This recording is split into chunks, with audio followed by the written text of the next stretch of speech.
everybody. Welcome to another episode of Atlanta Franchise Today. I'm your host, Leslie Cuban. We have talked a lot about the importance of marketing and franchising on the show. And today we're going to gain insights from a local digital marketing expert who is also a franchise owner building his own business. Gerardo Kerik is joining me in the studio today. Gerardo has enjoyed a 20-year career in marketing, both as an executive for large companies like Disney and Warner, and as an independent consultant.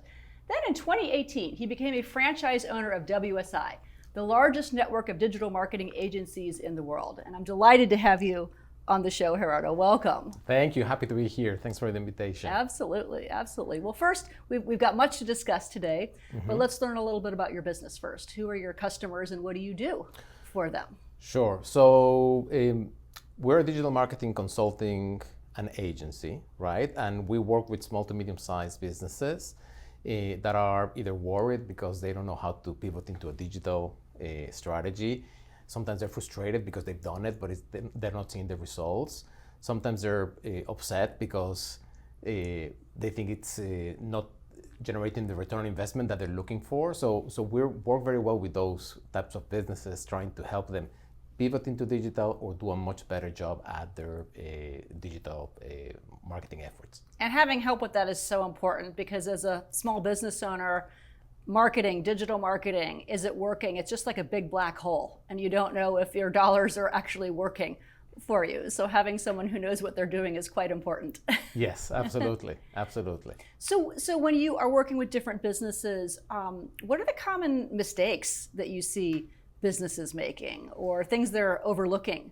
Yeah, sure. So, some of the most common issues we see with clients have to do with trying to, they try to jump into action before actually really thinking through what is the right strategy for their marketplace and for their audience, right? So many business owners, what they want to do is, they've heard about Google advertising or Facebook advertising or TikTok or whatever, and they want to do some of that.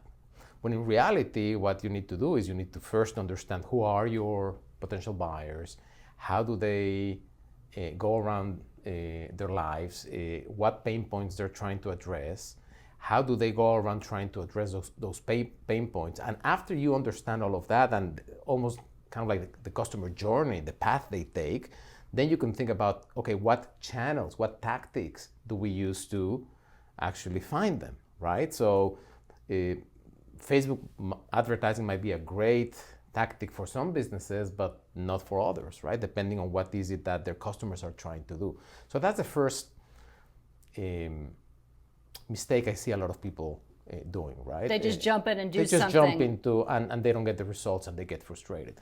Another mistake I see is that there are a lot of people that say that they know about digital marketing, right? And I see a lot of clients that we meet with them and they say, okay, well, my nephew just finished college and he knows a lot about digital marketing and he's helping us with the campaigns, right? And in reality, it is a lot more difficult to develop a lead generation engine, a customer acquisition strategy, other than just understanding how to work, again, Google AdWords or Facebook ads, etc. Right? I mean, you really need to think about what is it that you're trying to achieve and how you connect all of the different pieces so you can actually acquire customers, convert them, engage them, keep them with you, and the ones that don't convert, how do you nurture them until you can convert them in the future? So it requires a lot. So that's a second mistake. I see a lot of people engaging with the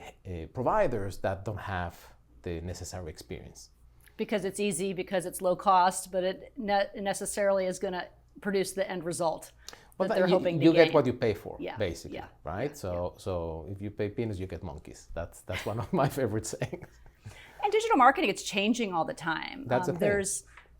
There's new rules with Google, or Facebook changes their algorithms. I mean, this stuff happens constantly. Mm-hmm. Is there anything in particular that you see on the horizon that's a change or a new development or just something a business owner should be thinking about or aware of about their digital marketing? Well, it's as you said, it's changing all the time, which means that we have to be on our toes to be aware of what the changes mean and how they have an implication with the campaigns we're suggesting suggesting to clients, right?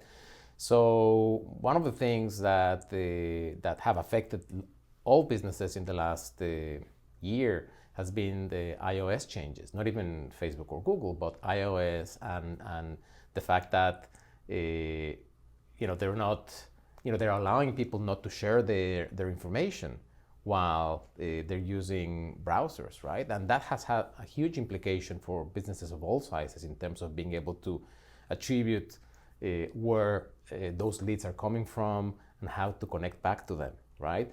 So I would say that's gonna continue evolving, and it's gonna become even more important to work with a lot of data analytics companies and with people that understand how to make those attributions to be able to make sense out of your investments and figure out what the return on investment is. So this has to constantly be monitored, because these sort of things happen all the time. You can't just start a campaign and let it go and think that it's going to continue to achieve the same results. You've got to reevaluate over and over again. So we optimize, we recommend clients. I mean, when we work with clients, we're optimizing their campaigns constantly.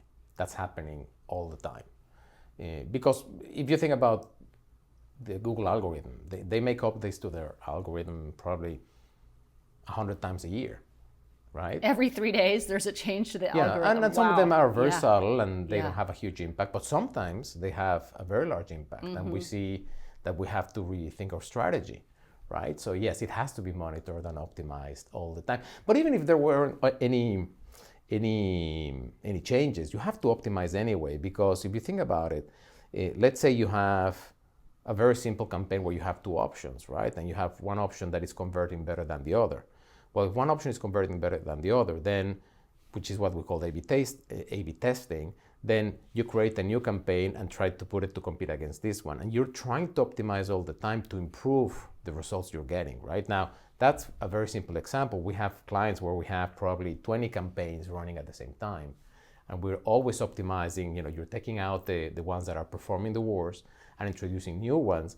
So you're trying to increase that result over time. So your business is like an outsourced marketing agency for a small business owner. Absolutely. For some small business owners, we are an outsourced marketing department. Yeah. Because we will take care of all their needs. For slightly larger organizations, and we actually have a couple of clients that are enterprise level, we end up working more as a consultant, right? So because they do have the teams that can actually implement, but they might not have in their bench some, the expertise to think through some of the challenges. So depending on what the client needs, we go from almost like a fractional CMO to a full-fledged outsourced marketing department.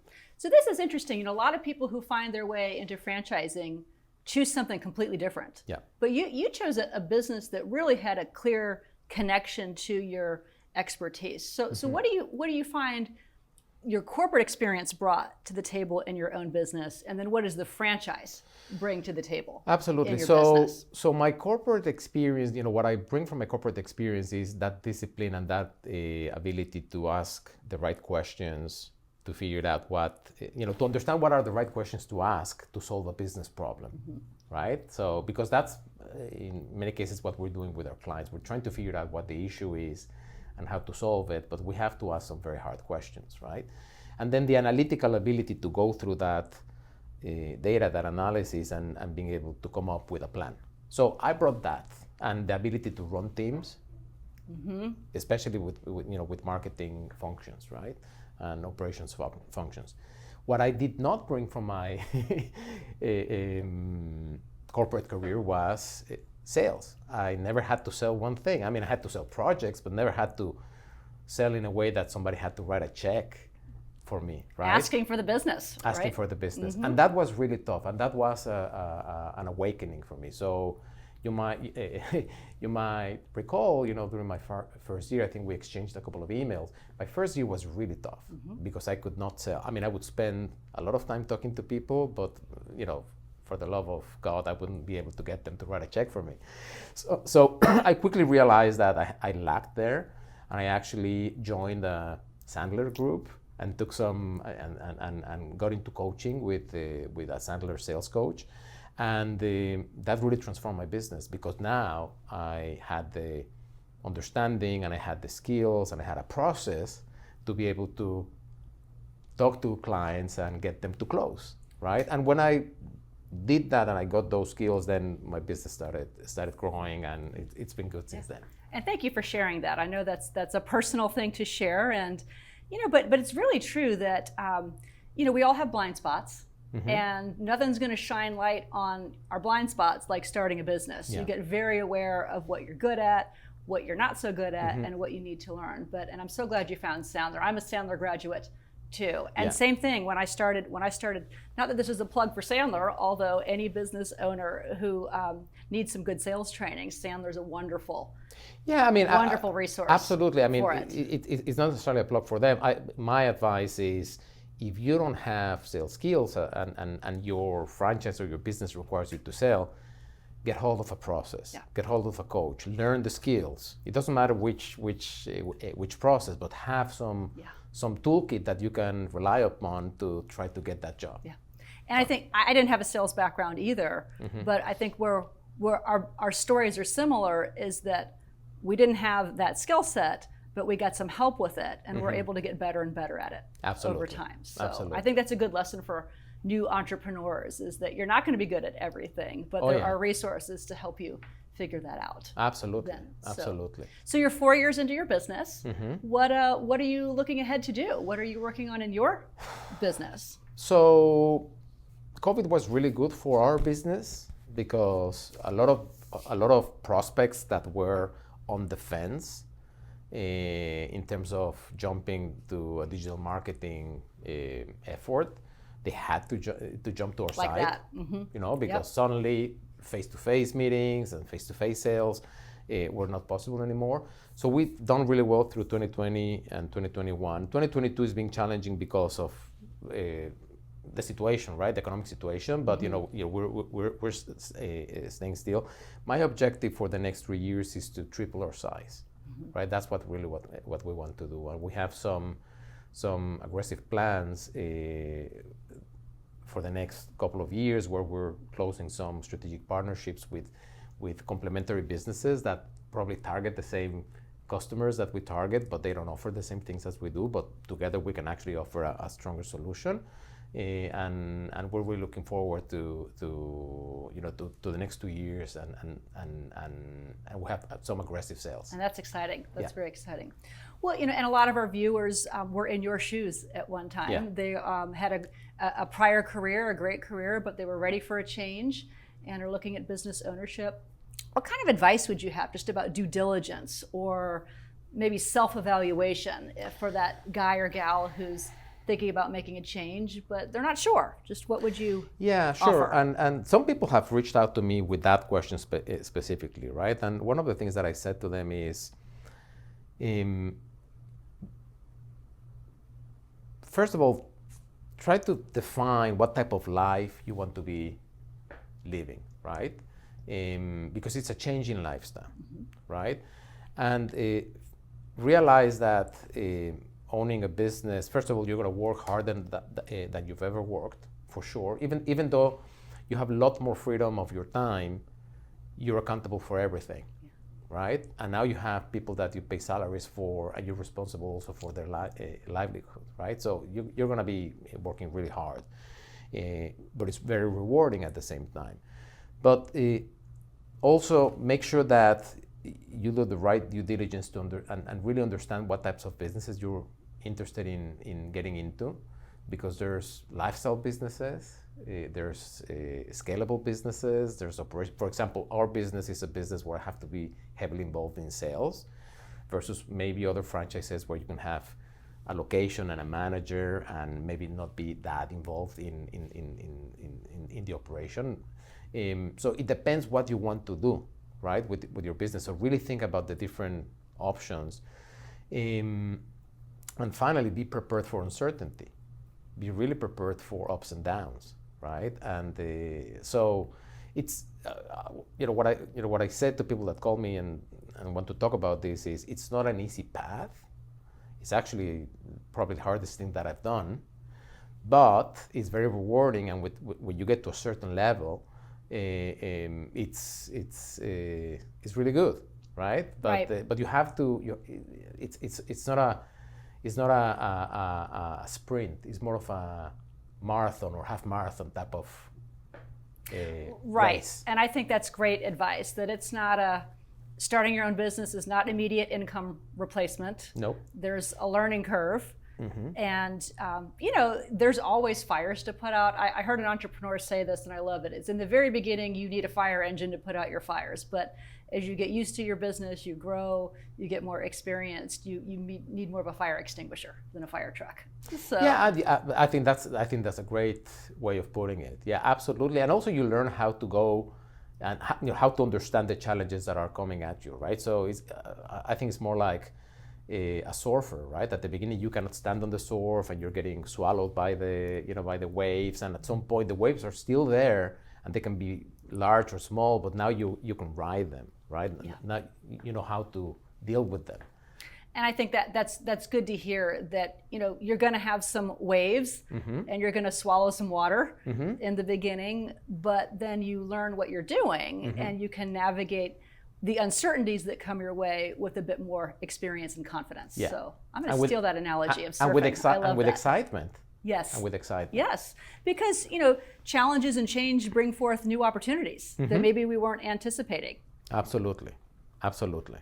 I'd love to hear an example of one of your customers, Gerardo. Just any particular inspiring client stories that come to mind. They had a challenge and you were able to help them through that in some way. Yeah, I mean, I think a very good example is, I'm going to talk about a small business and then a medium business, right? So small business is a local mechanic we have here in Atlanta. It was my first client. He was my first client, Mark. And he had recently acquired this. He had other shops. He had recently acquired this shop in Atlanta. He has shops in California, and the shop was, operating at a level that he knew could operate much higher. And we contracted with him to try to bring him more business, right? So we worked hard at doing some local marketing for him, right? Local search engine optimization, things like that. And like 6 months ago, he sends, and we've done a great job. He gets a lot of business through our work, digital work.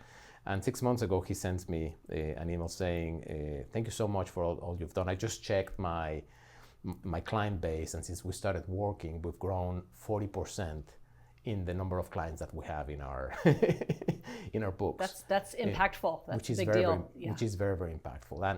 And the fact that we're being able to help somebody that also another entrepreneur that also acquired the business and help him really transform that business and grow in revenue, it's very rewarding. Another example I have is a client we have in New York. It's a very interesting client because they operate schools in New York, right? But with COVID, the schools could not operate, right?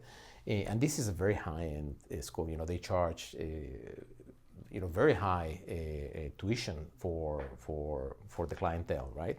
So the revenue was all down, but they had a lot of content already recorded and a lot of library content that they had, and they thought about maybe we can do something with this and launch some sort of online play.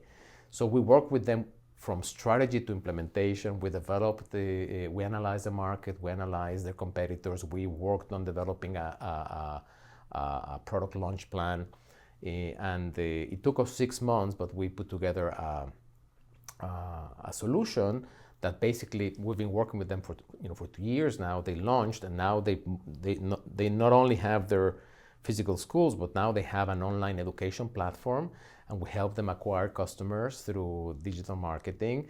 And and now instead of having the capacity of 400 people in their school, now they have infinite capacity, because now of course they're not they're charging $50 a month for a subscription, but the sky is the limit in terms of how many people they can get, right? And we help them pivot from physical to digital And it was end-to-end, from developing the concept, the strategy, all the way to acquiring customers and keeping them for them. So how rewarding that is to kind of see these transformations over time. Well, that's very exciting. How can potential customers get in touch with you for your services and your business? What's the best way to find you? If you send me an email, is the best way. So G as in Georgia, Kerik @wsidigitalboost.com. Or if you want to fill in a form in our website, it's wsidigitalboost.com. That's our website. Either way, we'll get back to you. Well, that's great. Well, I'm so delighted to see you and have you on the show thank today. You for inviting Thank you me. for joining and sharing your story.